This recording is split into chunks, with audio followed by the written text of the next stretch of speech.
Dober večer, sem Vladimir Vodušek in gledate oddajo VV Faktor. Pozdravljeni ponovno v moji družbi Resnica boli, komentar je še bolj. Medtem ko Agrokor išče rešitve za prezadolženo skupino, so začasno likvidnostno pomoč dobili v obliki novega posojila ruske banke Sberbank, pa se ponovno odpira vprašanje lastništva Mercatorja. S povečanjem moči ruskih bank med upniki Agrokorja pa se oži nabor možnih izhodov iz krize. Bo Agrokor poleg Mercatorja na koncu pristal ameriški ali ruski lasti? Katarina Kresal je zaradi nezaupanja v slovensko sodstvo odstopila od tožbe proti Komisiji za preprečevanje korupcije, ki je avgusta leta 2011 izdala načelni mnenje glede postopka najema stavbe NPU, pri čemer je ugotovila koruptivno dejanje. Kresalova je na to kljub temu, da se ni strinjala z mnenjem protikorupcijske komisije, isti dan 10. avgusta nepreklicno odstopila. Je prva političarka oziroma politik, ki je v zgodovini samostojne Slovenije odstopila iz svojega položaja zaradi suma korupcije. Avstrijski igralec Hans Ziegl je v vlogi zdravnika v seriji Gorski zdravnik tako prepričljiv, da je nekatere gledalke popolnoma zmedel. Nekatere Slovenke so želele, da jih pogleda Bergdoktor, predvsem pa kje se lahko naročijo na pregled.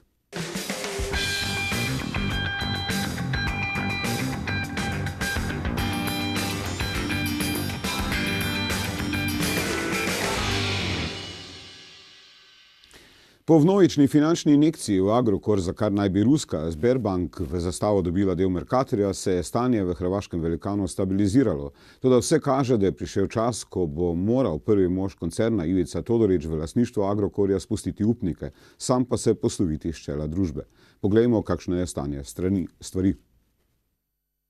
O svojoj kompaniji Ivica Todorić uvijek je govorio u superlativima, a brojke mu nitko nije mogao osporiti. Njegov Agrokor zapošljava 60.000 ljudi u 27 tvrtki u Hrvatskoj, BiH, Srbiji i Sloveniji. Mislim da imamo odlične rezultate, svi su iznenađeni, mi smo uvijek hvaljeni, a mi bi volili i više. No sve više, s poslovnim carstvom prehrambenog diva rasli su i problemi.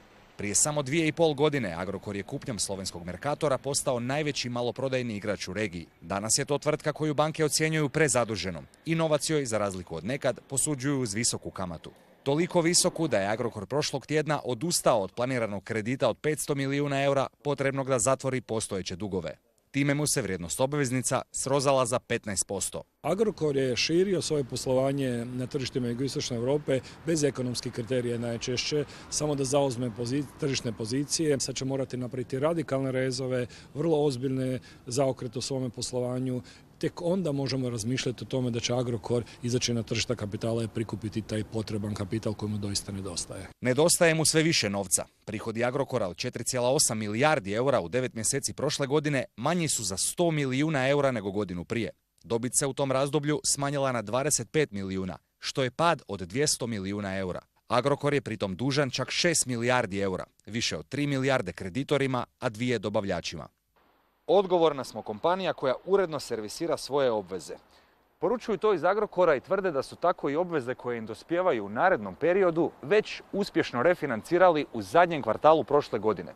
Te zbog toga, kažu, niti nemaju potrebe za novim refinanciranjem. Plaće uredno prima svih 60.000 radnika Agrokorovih tvrtki, ističu sindikati. Pogoršali se stanje, država tu najveću privatnu kompaniju zbog pravila Europske unije neće smjeti spašavati novcem poreznih obveznika. Da li će doći do gašenja, iskreno ne vjerujem u to. Agrokor ima veliku vrijednost i očito je još uvijek sve to skupa više vrijedi nego što je zaduženo.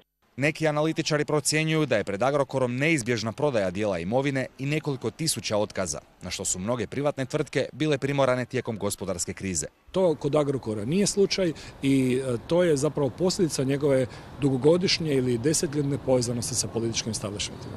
O moćnom koncernu, osim njegovih radnika, danas ovise i stotine dobavljača i brojne banke. Ivica Todorić i sam je jednom izjavio da je Agrokor u porama hrvatske ekonomije, čime su brige te obiteljske tvrtke odavno postale i državna briga.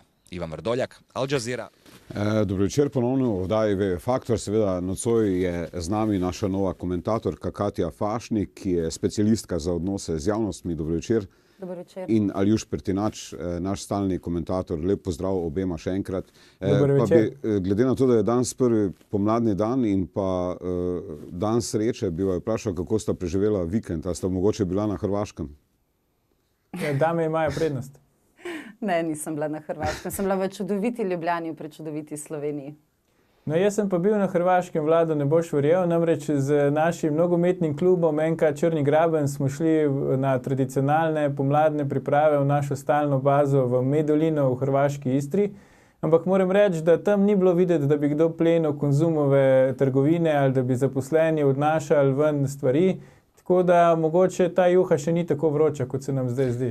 Ampak vendarle, če pogledamo, bi prosil za sliko recimo hčerke hrvaškega tajkuna Ivice Todorića, ki je med vikendom recimo molila v Medžugorju. To kaže, da je kriza v Agrokorju res velika, ne?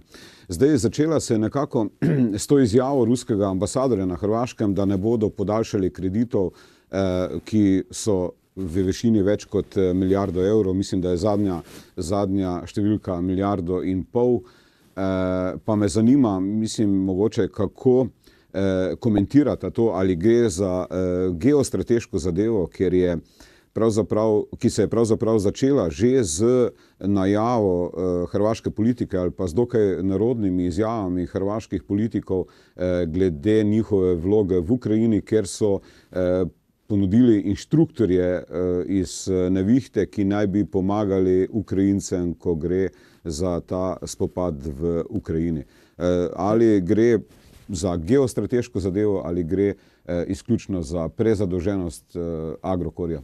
Jaz mislim, Vlado, da gre za oboje, ne? Namreč imaš popolnoma prav. Agrokor, konglomerat je tako velik, da je to, čemur pravimo ponavadi too big to fail, ne? Zdaj Slovenijo predvsem zanima zaradi tega, ker je hkrati tudi lastnik Mercatorja, ampak če pogledamo, vidimo, da so prihodki Agrokorja enaki 15% BDP sosednje države Hrvaške. Skratka, gre za neko zelo veliko regionalno, zelo pomembno podjetje, ki pa se je nekako, bom rekel, bolj slučajno kot ne, zapletlo tudi v te napete odnose med vzhodom in zahodom. Namreč, kot veš, prevzem Mercatorja in ostale prevzeme Agrokor financiral večinoma s tako imenovanimi PIK obveznicami, kjer so v lastniško strukturo posredno vstopili tudi te veliki ameriški finančni skladi. Sedaj ga pa recimo rešuje tako rekoč Ruska državna banka, namreč Sberbank je v lasti ruske države, Ruska federacija ima 50% in eno delnico in seveda ruska politika ima velik vpliv na politiko te banke. Jaz moram reči, da sem bil osebno zelo presenečen na to izjavo ruskega veleposlanika na Hrvaškem, ki si jo ti omenil, namreč nismo bili navajeni tudi strani Rusov, ne, da bi en veleposlanik v eni tuji državi kar prek televizijskih kamer sporočil, da njihova banka več ne bo financirala pač prezadolženega Agrokorja. No, kasneje so se zadeve, se mi zdi, malo umirile, tako da po zadnjih izjavah vodstva Sberbank za Bloomberg ocenjujem, da gre dejansko za to, da bi radi prišli v upravljalsko strukturo Agrokorja in da jih predvsem zanima, kako je podjetje, ki ima stabilno poslovanje, lahko zašlo v take finančne težave. Mislim, da bi odgovor na to vprašanje moral zanimati tudi nas, namreč kot se boš spomnil, ko smo prodajali Mercator Agrokorju, je bil Mercator bolnik, ki je bil nepravilno upravljan in ga je bilo nujno prodati za to, da ga rešimo. Sedaj pa vidimo, da je Mercator najbolj stabilni del Agrokorjeve skupine in glej ga zlomka, vodi ga isti predsednik uprave, kot ga je vodil v času prodaje. A ni to nenavadno? To je res nenavadno. Katja, zdaj seveda mi smo takrat prodajali Mercator zaradi prezadolženosti, ne? Naj bi bil Mercator takrat prezadolžen, banke so se odločile, predvsem so forsirale to prodajo banke in pa tudi razni lobisti, menda naj bi po nekaterih podatkih Ivica Todorić plačal okrog 50 milijonov različnih provizij lobistom. Zdaj, Katja, ti si tudi strokovnjakinja na tem področju, ne? In kakšno je tvoje mnenje? V bistvu, naj vzamemo Mercator nazaj? Oziroma, če imamo to možnost? Jaz bi to samo Zorana Jankovića vprašala. Konec koncev je bil Mercator uspešen takrat, ko ga je on vodil, a ne? Mislim, da je Todorović tako dobro politično povezan in da je Mercator povezan s toliko nekimi interesi v ozadju, da se bodo fanti odlično med sabo zmenili. Po moje se oni veliko manj ukvarjajo z nami, kot se mi z njimi, za svojimi potrošniki in za svojimi zaposlenimi. pri eni taki strukturi, mislim, skoraj da ne more iti za nič drugega, kot je rekel Aljuš. Za geopolitične interese? Absolutno gre za vstop deleža in žalostno je, da konec koncev javno govorimo o takih provizijah lobistov, konec koncev je v Bruslju 10,000 lobistov, za katere nihče ne ve, kaj počnejo. Seveda počnejo večinoma vse v škodo malega človeka in to so dosti neraziskane stvari, dosti netransparentne stvari. Tako da so to dosti pavšalna komentiranja, se pa strinjam v celoti z Aljušem, da gre to se pravi, Katja, ti praviš, da bi bilo treba poklicati nazaj Zorana Jankovića, da rešuje Mislim, ko je on Agrokor. odhajal, so se ljudje jokali in bili žalostni, nekaj je odhajal. Se pravi, ko je Janković šel iz Mercatorja, so bili ljudje žalostni, kvaliteta je padla. Mene je bolelo srce, ko sem jaz prišla v Mercator in videla hrvaški napis. Ne? Take osnovne tiste neke napake strani potrošnika se ne bi smele dogajati, pa so se. Tako da se nismo dvignili takrat, zdaj se pa, kako bo on rešil situacijo. Seveda jo bo odlično bo rešil. A ti pol misliš, Katja, da Zoran Janković ne bi prodal Mercatorja Agrokorju?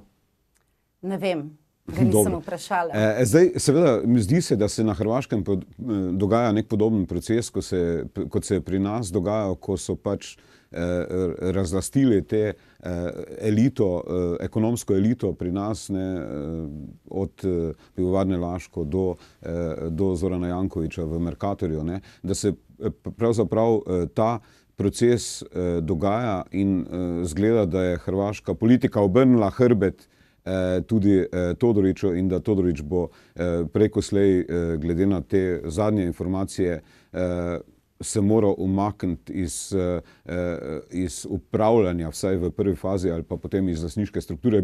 Bi pa predlagal, da pogledamo en posnetek, kako je Todorićev Agrokor bil že leta 2010 prezadolžen, ampak kako je potem te informacije, ki so prišle v javnost, Todorić preprečil. 2015. prihodi državnog proračuna Republike Hrvatske iznosili su 109 milijardi kuna. Prihodi korporacije Agrokor te su godine bili 51 milijardu.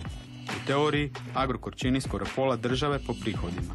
Zbog tih ogromnih brojki, Agrokor ne dopušta izražavanje bilo kakve sumnje u svoju snagu. 2010. Jutarnji list na naslovnici je objavio analizu rating agencije Moody's. Todorić je prezadužen. Ivica Todorić na to je pobjesnio i na 3 tjedna ukinuo sve Agrokorove oglase Jutarnjem listu, dok je konkurentski Večernji list nastavio objavljivati reklame o akcijskoj cijeni svinjske lopatice u Konzumu. Ukidanje oglasa bila je oštra lekcija novinskim nakladnicima koja se usmenom predajom munjevito proširila državom. Kada je 3 tjedna kasnije izdavač Jutarnjeg lista uspio obnoviti prijateljstvo, Ivica Todorić će mirno reći: rating agencije ne poznaju ovo tržište. Torej, kot smo videli, problem s prezadolženostjo ni nov problem in problem z bonitetnimi ocenami agencij tudi ni nov, ampak vendarle meni je zanimiv tale prispevek, ker v Sloveniji se mi zdi na malo bolj prefinjen način to dogaja, ampak enostavno na Hrvaškem je pa Todorić zaradi teh informacij oziroma opozoril v medijih takoj ukinil oglase Jutarnjemu listu in seveda dosegel, da so naredili z njim velik intervju in dejali, v katerem je on povedal, da pač enostavno gre za nerazumevanje teh agencij dogajanja v regiji. No, Vlado, Ivica Todorić je najbogatejši človek v regiji, verjetno tudi najmočnejši človek v regiji, zato se mogoče ne bi strinjal s tvojo tezo, da je hrvaška politika, da mu je obrnila hrbet. To je približno tako, kot če bi italijanska politika obrnila hrbet Fiatu. Jaz si tega ne predstavljam. Skratka, Agrokor je enostavno prevelik, da bi pač politika lahko gledala stran, ne glede na to, kaj si mogoče aktualni politiki na Hrvaškem vladajoči mislijo o Ivici Todoriću. Jaz mislim, da mu niso obrnili hrbta, ampak gre enostavno za to, da pač Hrvaška je članica Evropske unije in ima pač pri tem dokaj zvezane roke, na kak način lahko pomaga Agrokorju. Predvsem so pa zneski tako visoki, kot smo videli tudi iz tega prispevka, če pač Agrokor pomeni praktično polovico državnega proračuna Hrvaške, potem država verjetno ne more dati pol proračuna za to, da bi ga reševala, ne? Sigurno pa išče pač po politični poti rešitve za to, da bi Agrokor na nek način obstal. Zdaj, ali z Ivico Todorićem ali brez njega, to pa mislim, da moramo še počakati, da vidimo, kako to je zelo zanimivo, ne? Rusi so zdaj v teh zadnjih izjavah predsednika, mislim, da ruske Sberbank so dejali, da si želijo v upravljavsko strukturo, da vidijo sploh stanje. Mogoče, Katja, kje misliš, da bo na koncu pristal Agrokor oziroma kje bo pristal Mercator na koncu? A si želiš, da bi pristal zopet nazaj v slovenskih rokah? To zelo težko komentiram, res zelo težko, ker konec koncev je velika žalost že v tem, da ni ostal v naših rokah. Bi pa samo en podatek želela rahlo izpiliti. Ko mi govorimo in populistično objavljajo, kako je to polovica hrvaškega proračuna, mi moramo vedeti, da ima Hrvaška nikakršne mehanizme proti korupciji, da je zelo slabo opredeljena glede tega, da ima zelo slabo zakonodajo, da nima nobene zaščite žvižgačev, torej ni težko biti glavni na vasi. Kar pomeni, da ko govorimo, da je polovica proračuna, je treba vedeti, da je to mogoče v realnosti tretjina, ker je enostavno toliko nepravilnosti sive ekonomije, da realno ne moramo opredeliti, kakšna je vrednost in je to samo PR-ovsko izhodišče njihovo za to, da pridobijo na svoji moči. Dobro, jaz se vam zahvaljujem. Zdaj seveda se vidimo zopet po oglasih, ko bomo govorili o Katarini Kresal, ki odstopa od tožbe zoper KPK, upala naj bi nad slovenskim sodstvom. Več po oglasih.